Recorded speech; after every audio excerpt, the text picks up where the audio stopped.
Maritime Made is brought to you by Invest Nova Scotia. Experience and expertise strengthening your business. Dartmouth, Nova Scotia is home to Lake City Cider, who make a variety of premium ciders at their location on Portland Street and their warehouse 10 minutes away. We take what I believe is some of the best apples in Canada out of Nova Scotia, and we turn them into some of the best ciders. I think when you start with great ingredients, you can have really great end products, and that's really what we strive to do. I saw what was happening in downtown Dartmouth. I saw what was happening with the other businesses like the Canteen, like the Bike Peddler, and a few others, like Tooth by Sea. These really great establishments, service establishments that and places that I wanted to go that I felt like really represented me and the community that I wanted, and where I wanted to spend my money and time. And so I was like, wow, maybe I can be part of that too. And so that's kind of where that encouraged me definitely to be like, maybe this is the time to do something in Dartmouth. And of course it was going to be cider. They source apple juice from Stirling Fruit Farms in the beautiful Annapolis Valley.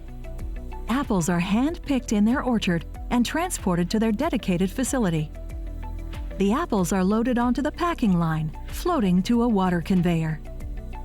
The conveyor has a grid under the surface, which selects A-grade apples to be packed for eating and smaller B-grade apples to be pressed.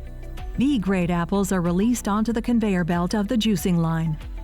Bad apples are removed, and the remainder are washed before being lifted to the pulp mill. Rice hulls are also used in the process. They're ground up with the apples into a pulp. The pulp is poured into the sleeves of a hydraulic juice press. When squeezed, the apple juice drips out into a catch basin underneath. The juice is then pumped into 1,500-liter holding tanks. A hose is attached to a holding tank to fill 1,000-liter totes. These totes are then delivered to Lake City Cider. I think apples play a really big part in Nova Scotia. Our apple export industry is actually quite healthy and very good. We get some of the highest prices for our apples abroad.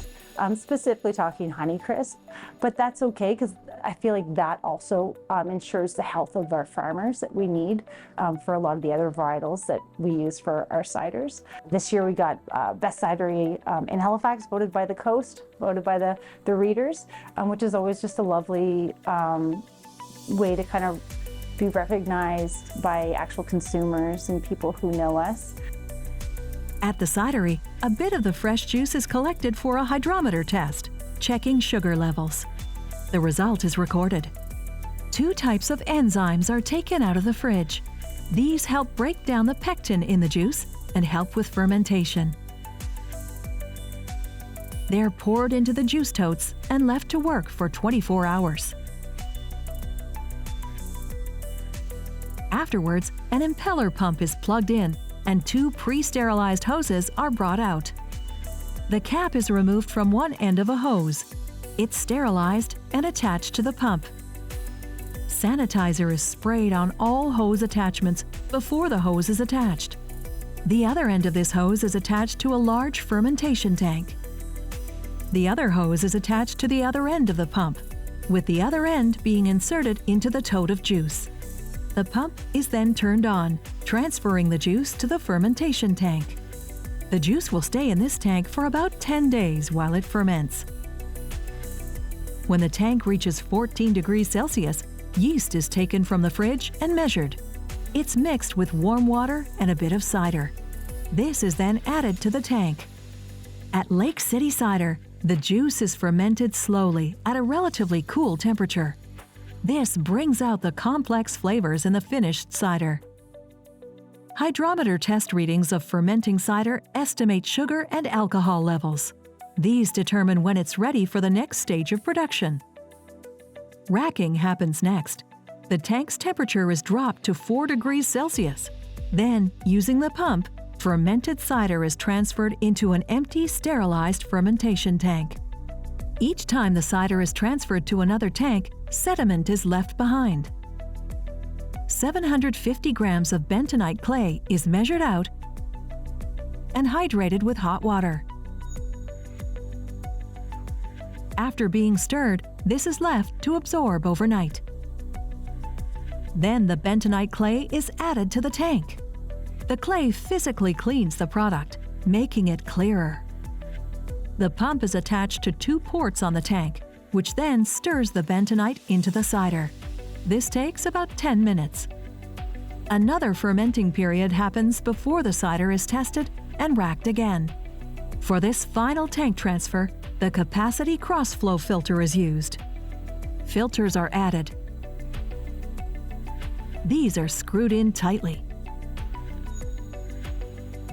The filter's in-arm is attached. An outflow arm with sight glass is also attached.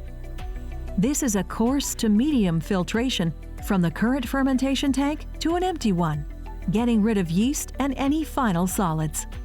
After this fermentation, a fine filtration happens.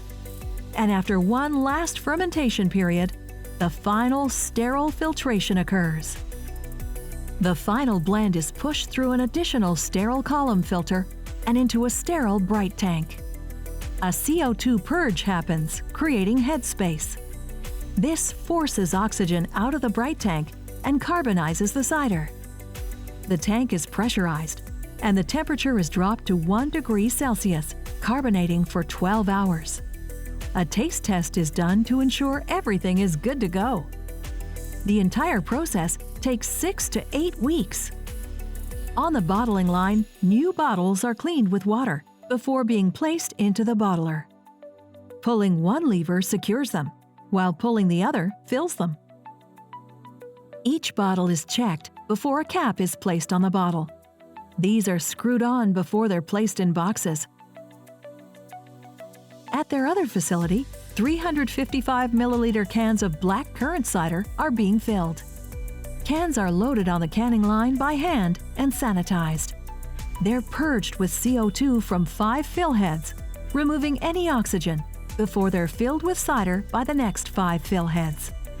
Lids are automatically dropped onto the cans and are flattened and secured. Each can's exterior is cleaned before they're quality checked, weighed, and checked again before being placed in boxes and pallets ready for shipment.